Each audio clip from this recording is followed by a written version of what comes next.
মিরপুরে আমাদের এক সহযোদ্ধা, তাকে যেই পুলিশ গুলি করেছিল, পুলিশ ভেরিফিকেশনে একই পুলিশ গিয়েছে, তাকে হলো গিয়ে সে হলো গিয়ে জুলাই যোদ্ধা কি না, তার গ্যাজেটে ভুক্ত হবে কি হবে না সেটা করতে।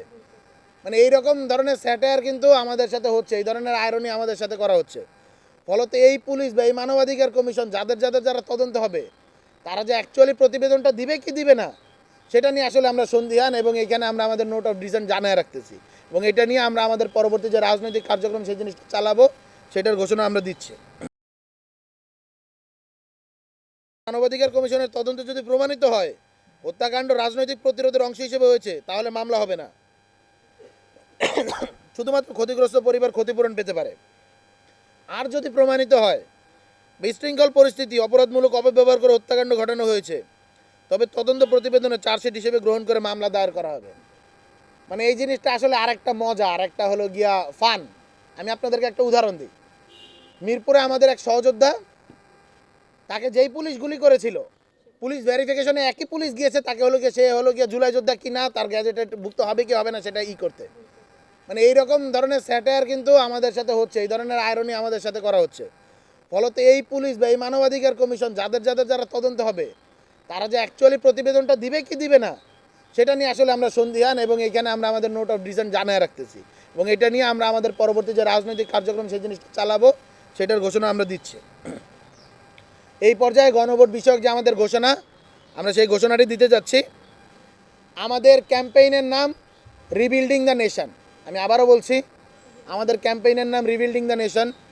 আমরা রিবিল্ডিং দ্য নেশন ক্যাম্পেইনের আন্ডারে আমরা অতীতে অনেকগুলো গোল টেবিল এবং অনেকগুলো সেমিনার সিম্পোজিয়াম করেছি, এবং তার মধ্যে দিয়ে আমরা আইডিয়াগুলো জেনারেট করেছি আমরা কি কি করতে পারি, নতুন বাংলাদেশটা আমরা কীভাবে দেখতে চাই, এবং জুলাই বিপ্লব আসলে কি হয়েছে তার ধারণাগুলো আমরা অলরেডি উপস্থাপন করেছি, এবং তারই ধারাবাহিকতায় আমাদের রিবিল্ডিং দ্য নেশন ক্যাম্পেইন চলমান রয়েছে। আমাদের এর মধ্যে যে লক্ষ্য, সেটি হলো জুলাই গণঅভ্যুত্থানের বৈপ্লবিক রূপান্তর নিশ্চিতে হ্যাঁ মার্চে বৈষম্য বিরোধী ছাত্র আন্দোলনের কর্মসূচি। এই পর্যায়ে আমি আমাদের কর্মসূচি ঘোষণা করছি। আজকে থেকে আমাদের এই যে কর্মসূচি, এটি শুরু হতে যাচ্ছে। আজকে 2রা ফেব্রুয়ারি 2026 আমাদের কর্মসূচি শহীদ ওসমান হাদির কবর জিয়ারতের মাধ্যমে আমরা আমাদের কর্মসূচি শুরু করতে যাচ্ছি, এবং আজকে সন্ধ্যার পরে আমরা এক্সাক্ট টাইমটা আমরা আবার মিডিয়াতে জানিয়ে দেব। ইয়েস গেটের উদ্বোধন করতে যাচ্ছি, আমরা শাহবাগে একটি ইয়েস গেট করতে যাচ্ছি, গণভোটের পক্ষে হ্যাঁ ভোটের পক্ষে আর কি। সেই ইয়েস গেটের উদ্বোধন হবে। 3রা ফেব্রুয়ারি শহীদ আবু সাঈদের কবর জিয়ারত এবং শহীদ পরিবারের সাথে সাক্ষাৎ সকাল 9টায় রংপুর পীরগঞ্জে, এবং ইয়েস র্যালি বিকেল 3টায় টাউন হল রংপুরে। 4 ফেব্রুয়ারি শহীদ পরিবারের সাথে সাক্ষাৎ সকাল 11টায়, ইয়েস র্যালি সকাল 11:30, এবং খুলনাতে শহীদ পরিবারের সাথে সাক্ষাৎ বিকেল 5টায়। বরিশালে ইয়েস র্যালি সন্ধ্যা 6:30। এটা 5 তারিখের ঘটনা, 5 তারিখ। 4 ফেব্রুয়ারি আমরা একটু করতে যাচ্ছি।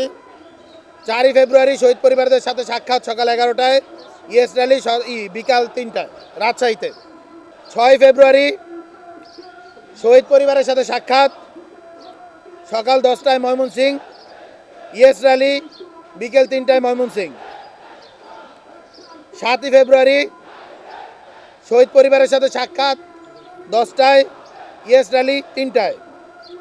8 ফেব্রুয়ারি 2026 শহীদ পরিবারের সাথে সাক্ষাৎ সকাল 10টায় চট্টগ্রাম, ইয়েস র্যালি বিকেল 5টা চট্টগ্রাম। 9 ফেব্রুয়ারি ঢাকায় ইয়েস মার্চ বিকেল 3:30-এ, এবং 10 ফেব্রুয়ারি গণভোটের এজেন্ট তালিকা প্রকাশ দুপুর 12টায়। আমরা গণভোটের এজেন্ট তালিকা প্রকাশ সম্পর্কে একটুখানি বলতে চাই। আপনারা দেখছেন প্রত্যেকটি বাংলাদেশের রাজনৈতিক প্রেক্ষাপটে প্রত্যেকটি কেন্দ্রে প্রত্যেকটি রাজনৈতিক দলের এবং প্রত্যেকটি আসলে এজেন্টের, প্রত্যেকটি নির্বাচনী যে প্রতিনিধি, তারা আসলে নিজেদের এজেন্ট প্রেরণ করেন, যারা এই নির্বাচনে অংশগ্রহণ করছে তারা এজেন্ট প্রেরণ করেন প্রত্যেকটি কেন্দ্রে। আমরা বৈষম্য বিরোধী ছাত্র আন্দোলন সিদ্ধান্ত নিয়েছি বাংলাদেশে গণভোটের পক্ষে কেন্দ্রগুলোতে হ্যাঁ ভোটের এজেন্ট প্রেরণ করব, অর্থাৎ গণভোটে হ্যাঁ যাতে যেতে তার জন্য বৈষম্য বিরোধী ছাত্র আন্দোলন হ্যাঁ ভোটের জন্য এজেন্ট প্রেরণ করবে এবং তারা প্রত্যেকটি কেন্দ্রে ইলেকশনের দিন থাকবে এবং তারা যাতে হলো গিয়ে গণভোটে জনগণ হ্যাঁর পক্ষে রায় দেয় তার জন্য প্রচার প্রচারণা করবে এবং তাদেরকে কনভিন্স করার কাজটা করবে। আমি আবারও আমাদের যে কর্মসূচিগুলো সেগুলো আরেকবার ছোট করে রিপিট করছি। 2রা ফেব্রুয়ারি শহীদ শরীফ ওসমান বিন হাদির কবর জিয়ারত বিকালে এবং ইএস গেট উদ্বোধন সন্ধ্যার পর। 3রা ফেব্রুয়ারি শহীদ আবু সাইদের কবর জিয়ারত এবং শহীদ পরিবারের সাথে সাক্ষাৎ সকাল 9টায় রংপুর পীরগঞ্জ। ইএস র্যালি বিকেল 3টায় টাউন হল রংপুর। 4 ফেব্রুয়ারি শহীদ পরিবারের সাথে সাক্ষাৎ রাজশাহী সকাল 11টায়। ইএস র্যালি বিকেল 3টায় রাজশাহী। 5 ফেব্রুয়ারি শহীদ পরিবারের সাথে সাক্ষাৎ সকাল 10টায় খুলনায় এবং ইএস র্যালি সকাল 11:30 খুলনায় এবং শহীদ পরিবারের সাথে সাক্ষাৎ বিকেল 5টায় বরিশালে। ইএস র্যালি সন্ধ্যা 7:30 বরিশালে। 6 ফেব্রুয়ারি শহীদ পরিবারের সাথে সাক্ষাৎ সকাল 10টায় ময়মনসিংহ। ইএস র্যালি বিকেল 3টায় ময়মনসিংহ। 7 ফেব্রুয়ারি শহীদ পরিবারের সাথে সাক্ষাৎ সকাল 10টায় সিলেট। ইএস র্যালি বিকেল 3টায় সিলেট। 8 ফেব্রুয়ারি শহীদ পরিবারের সাথে সাক্ষাৎ সকাল 10টায় চট্টগ্রাম। ইএস র্যালি বিকেল 5টায় চট্টগ্রাম। 9 ফেব্রুয়ারি ঢাকায় ইএস মার্চ বিকেল 3:30 শাহবাগ থেকে। 10 ফেব্রুয়ারি গণভোটের এজেন্ট তালিকা প্রকাশ। আমরা গণভোটে কেন এজেন্ট তালিকা করব বা এজেন্টদের কাজ কী সেই ভূমিকা আমরা উল্লেখ করেছি। দুপুর 12টায় ঢাকা থেকে এই মধুর ক্যান্টিন থেকে আমরা 10 ফেব্রুয়ারি 2026 এজেন্ট তালিকা প্রকাশ করব। তা নিয়ে আমরা প্রেস কনফারেন্স করে জানিয়ে দেব। যে আশায় বাচ্চা চাষা একটা শব্দের মধ্য দিয়ে আসলে আমরা ব্যাপারটা ক্লিয়ার করে দিয়েছি। অনেকগুলো প্রোজ এন্ড কনস রয়েছে, তবে আমরা গণভোটে এর পক্ষে আমরা একটা কথা কিন্তু বলেছি, ইয়েস মার্চ, হ্যাঁ মার্চ বলেছি আমরা। অর্থাৎ আমরা গণভোটের পক্ষের থেকে আমরা হ্যাঁ পক্ষে এই জিনিসটা নিয়ে আমরা আসলে বেশি ফোকাস করতে চাই, আমরা এটা বলতে চাচ্ছি। সুতরাং গণভোটে হ্যাঁ পক্ষে এটা নিয়ে আসলে বিন্দুমাত্র ডাউট নেই। দেখুন এগুলো তো আসলে রাজনৈতিক বিষয়, রাজনৈতিকভাবে মোকাবেলা হবে। শেখ হাসিনা তো এখন তো কথা বলার সুযোগ আছে, শেখ হাসিনা তো আমাদের কথা বলতেও দেয় নাই। আমরা যখন রাজু ভাস্কর্যে প্রোগ্রাম করতাম তখন আমরা ছাত্র অধিকার পরিষদ বা গণতান্ত্রিক ছাত্রশক্তির সাথে যুক্ত ছিলাম, তখন আমরা কথা বললেই মার দিত। তখন কি আমরা কথা বলি নাই? বলছি তো। সো এটা রাজনৈতিকভাবে মোকাবেলা করা হবে, কাউকে তো আমরা ফ্রি এজেন্ট দেই নাই।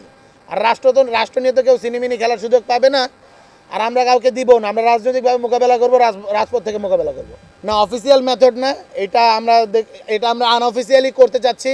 দেখুন এটা তো আসলে বাংলাদেশের নির্বাচন কমিশন যেই জিনিসটা করতেছে, নির্বাচন কমিশনের যে খুব বেশি তো বিধিমালা পরিবর্তন হয়নি, এই জিনিসটা আমরা প্রবেশ করাইনি এবং এটা আমরা আনঅফিসিয়ালি রাখতে চেয়েছি। কারণ এই জিনিসটাকে আমরা অনেক বেশি মাত্রায়, আপনারা যেটা জানেন যে অফিসিয়াল করলে অনেক বেশি মাত্রায় আমলাতান্ত্রিক জটিলতা হয় এবং পরবর্তীতে সেই জিনিসগুলো করা হয় না। আমাদের অতীতের শিক্ষা থেকে আমরা অফিসিয়াল প্রসেসে যাইনি। আচ্ছা, অলরেডি আমাদের টিম ডোর টু ডোরে পৌঁছে গিয়েছে, আমাদের জেলা উপজেলা থেকে ইউনিয়ন পর্যন্ত আমরা আমাদের কমিটিদেরকে প্রেরণ করে দিয়েছি। তারা একটা লিফলেট নিয়ে গিয়েছে এবং তারা ডোর টু ডোর, মানে মুখে মুখে, যাদের হয়তো বা শিক্ষাগত যোগ্যতা নেই তারা লিফলেটটা পড়তে পারবেন না, তাদেরকে মুখে মুখে বলে কনভিন্স করার চেষ্টা করা হচ্ছে। এক লাইনে যদি আমি বলতে যাই তাহলে বলবো যে আমাদের দেশের গরিব মানুষ যারা রয়েছেন তারা যতটুকু নয় আসলে হলো গিয়ে ক্ষুধার তাড়নার ইসে থাকে বা খাবারের জন্য আসলে যারা তো যত বেশি কষ্ট করে তার থেকে অনেক বেশি তাদের যে চাহিদা সেটা হলো মানবিক মর্যাদার। আমাদের এই রাষ্ট্রে বড় মানুষ যারা রয়েছেন, সোকল বড় মানুষ আর কি, ধনিক শ্রেণী যারা রয়েছেন, সোকল এলিট যারা রয়েছেন, তাদের সাথে দরিদ্র শ্রেণী এবং বা সমাজের নিম্ন স্তরের যারা রয়েছেন আর্থিক জায়গা থেকে, তাদের যে অর্থনৈতিক এবং সামাজিক পার্থক্য সেটা আসলে ব্যাপক। গণভোটের মধ্য দিয়ে আপনি অনেকগুলো ধারা রয়েছে, আপনি যদি বলেন আমি এখানের ভিতরে লম্বা করে বলতে পারবো, কিন্তু আসলে আমাদের শেষ করতে হচ্ছে। আমরা আমাদের অফিসিয়ালি আমরা তো প্রত্যেক দিন যাবো, প্রত্যেক দিন এই ব্যাপারগুলো নিয়ে কথা বলবো। গণভোটে প্রত্যেক দিন সভা সমাবেশ করতেছি, আমরা র্যালি করতেছি, আমরা এগুলো নিয়ে কথা বলবো। তো এই সামাজিক যে ব্যারিয়ারটা, এই ব্যারিয়ারটা ভাঙার জন্য আসলে আমরা চেষ্টা করতেছি এবং এটা নিয়ে আসলে কাজ, এবং গণভোটের বেশ কিছু ধারা রয়েছে যারা আসলে এটা নিয়ে কাজ করতেছে বলে আমাদের চোখে পরিলক্ষিত হয়েছে। বাকি কথাগুলো আমরা তো আগামী 1 সপ্তাহ 10 দিন কাজ করছি। আপনারা জানবেন, শুনবেন, প্রশ্ন করবেন, আপনাদের সাথে থাকার আহ্বান করছি। That's it.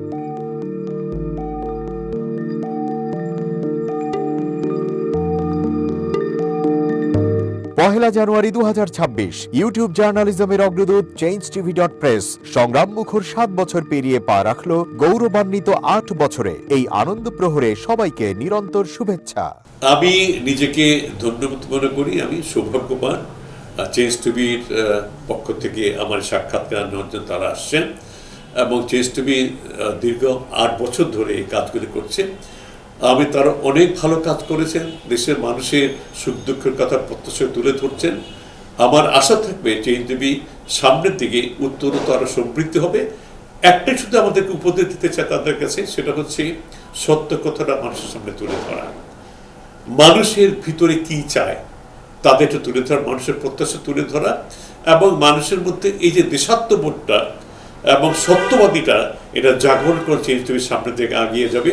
এবং যারা দেশের কথা চিন্তা করে এবং দলমত নির্বিশেষে যে লোকগুলো আছে তারা দেশের কথা চিন্তা করে, দেশের উন্নয়নের কথা চিন্তা করে, কোনো পক্ষপাতিত্ব করে না, তাদের বক্তব্য দেশের মানুষের তুলে ধরা, এই কাজগুলি সামনে এগিয়ে নিয়ে যাবে, এটা আমাদের প্রত্যাশা। অনেক ধন্যবাদ আপনাদেরকে, দেশবাসীকে, দেশবাসী সবাইকে আমি ধন্যবাদ জানাচ্ছি। changetv.press এক ফোঁটা হলুদও নেই। আমরা শুধু আপনাদের কাছে একটাই আবেদন করব, মিথ্যার পিছনে দৌড়বেন না, সত্যকে ধারণ করেন, সত্যকে জনগণের কাছে তুলে ধরেন।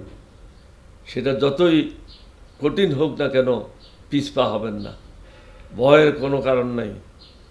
আল্লাহর সাথে থাকেন, আল্লাহ আপনাকে সাহায্য করবে। কোনো মানুষের কাছ থেকে কোনো সাহায্য কামনা করবেন না। ধন্যবাদ।